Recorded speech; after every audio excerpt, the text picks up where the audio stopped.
Hey guys, Josh here. Today, I show you how to play city guard. Then before I start, I just want to explain about the situation when we need to switch to city guard. Like generally speaking, city guard, we can imagine like this type of position, but how does things make a control before you start attacking? Like I'm active, also he's active as well. That's why if I give him time, he has a lot of options to do that. One of the worst things, once he stands up, I'm in trouble. I can still play this type of position, but it's way harder just because I'm on my back, on his feet. Definitely he can move much faster than me. Then it's gonna be so hard to deal with it. That's why before that happens, I just wanna make it more realistic in order to get into city guard, which is playing half guard like this. Half guard, generally speaking, usually when the time you play this position, you're under the pressure. Opponent wants to get close to in order to proceed inside the pressure pass. Either he just come to me or clear machine, then half guard happens. So that's why when I play half guard, I usually like to make the knee shield like this, either open style or lock my feet like this, not figure four. And then under pressure, I want to even have more chance to make the position improve, like sleeping car like this or shoulder control. I want to do that. But sometimes good guy doesn't engage. He's more like pushing it up to be away, like making a passive situation like this. So in this situation, it's not a good idea for me to play the same structure as like under pressure. There's be a wide gap opening between me and him. Then probably he's be able to clear my leg easily, like skin space inside or smash like this. If you sawing pass, once it happens, it's pretty hard to figure out. That's why, in this situation, I wanna switch to city guard. That's how I figure out. I usually like to grab the car grip like this on the diagonal side.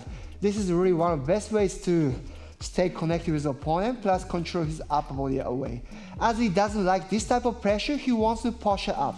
For a couple of seconds, I still managed to bring his head down, but this is not a good idea to battle to do because I only use my left arm against his deadlift posture like this. Obviously, I cannot win that. So in that situation, I want to change it. So instead of staying on the ground level, I use my elbow to raise my upper body up. Then I halfway down. Next, I scoop my hips away, as if I'm doing a hip escape in air. Look how I scoop my hips away. There's a gap between me and him. Then I want you to do in the descent order. Starting with pointing leg on the bottom. This is the first thing what you have to do. In this situation, if you make an opposite order, like point the knee shield first like this, there is no shield. I can maintain distance between me and him. Then he's be able to come to me like this. Once he locks my torso like this, I'm in trouble. This is like a trendy pass, like a body wrap pass. So in order for me to avoid, I want to make sure that I still keep the knee shield like this until fully pull out my leg on bottom like this. After I go like that, it's way more distance and easier to deal with it. Although he comes to inside pressures in next action, I can stop it. Then from this position, I want to switch my left leg. Either I make the inside butterfly like this or step his hips from knee shield to butterfly or kick his hips away like this. So once I set up, I can fully set up the city guard I like to play. Then from this position, I want to shift to the attack. One of the most efficient attack is collar drag. As I make this type of angle, I'm pretty safe in the next couple of actions.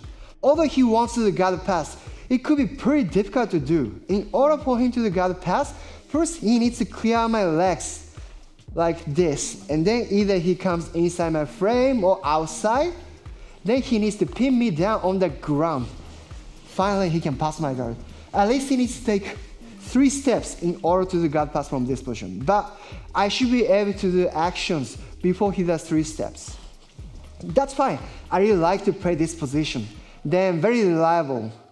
Before I attack from this position, I can even encourage him to come as well, which is the collar grip. Like I told you before, so the coordination, he's like a posture up like this. It's like a passive situation. So in this case, I just want to apply pressure once against him, like push his car like this. If he doesn't react, I may be able to sweep like this, but it's not realistic. Most of the time, he wants to react against my pressure. As he does so, I can either get back to initiate half curl, or the collar drag. That's what I'm going to show you. Before I do the main action, I do like pre-action, that's I push his neck away like this.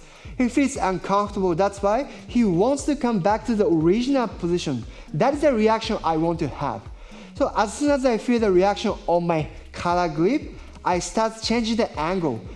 I pause the hand on the mat, I raise my hips up. Then as if I scoop my hips forward, like I do in the reverse hip escape. Then I can make the leverage. I push his collar like this. As he reacts, I can feel the pressure on my hand. Now I raise my hips up, then I do the reverse hip escape. By the time I do the reverse hip escape, I drag his collar down. Then in this situation, the best case scenario is a back take. If he doesn't hug my torso, I can easily come up to approach his back. But most of the time in this situation, as he can use both his hands, he wants to hold my body in order to defend his back. In this situation, he doesn't get taken the back, but obviously he's exposed his arm. I want to take it. So I switch to omoplata. So here's right after I drag him down like this. Then in this technique, it's more like a making him unbalanced. As you can see, he puts his hands on the mat like this. This could be a natural reaction. If he doesn't, what happens to you if you don't put hands on the mat? Like this. Or he may even fall on his face. But probably it's not happening, I think. Instinctively, he's going to put hands on the mat like this. That's a natural reaction, but this is what I wanted. So once it happens, I suddenly lie down to be able to use my legs. At the moment, my feet on the ground. That means I cannot use against him. I fall on the mat to make a little gap between me and him. By the time I do the movement, look, I still use the collar grip. Now, I push his neck away with it. So collar grip is a very useful way in any of the ways, especially this time, push and pull, like maintain distance, even frame. After go like that, I want to place my right knee behind his shoulder like this. I start isolating his arm. I want to make better frame from this position. As I can see the space between my arm and his neck, I can easily pass my right leg in front of him. Then I want you to make sure that once you squeeze opponent's shoulder like this, I want you to keep on doing it until you sit up. This is really common. When people rush to set up omoplata, they usually swing the leg like this. It's like guard retention action. If I do so, I don't have any pressure on his elbow and shoulder. He can easily pull his arm or like posture up to change the point. I can no longer take omoplata. In order for you to avoid, it's pretty simple. You just need to use your leg in multiple ways, like squeeze the knee, then rotate your leg like this. Even this time, I still use my knee to compress his shoulder like this. Once I set up the position, I need to do one more step to finish omoplata. I need to sit up. But I've already made a really good position with my leg and a collar grip. I still keep on pushing his neck, as you can see. This is gonna be a great advantage for me to go to the next action. Here from this position, now I sit up. Once I make this type of arm isolation, I don't need to make the collar grip anymore. Even this is gonna be in the way in order for me to come up. So I switch my arms. I cup his elbow with my right hand. As soon as I do, I release the collar grip to post my elbow on the mat like this. So I've changed the structure. Before I release the collar grip, my upper body and lower body on the ground level. That's why I only can use my legs to apply pressure. But once I switch on my elbow, I raise my upper body. This means I have more weight on my legs. So I can simply use my leg to push his face away.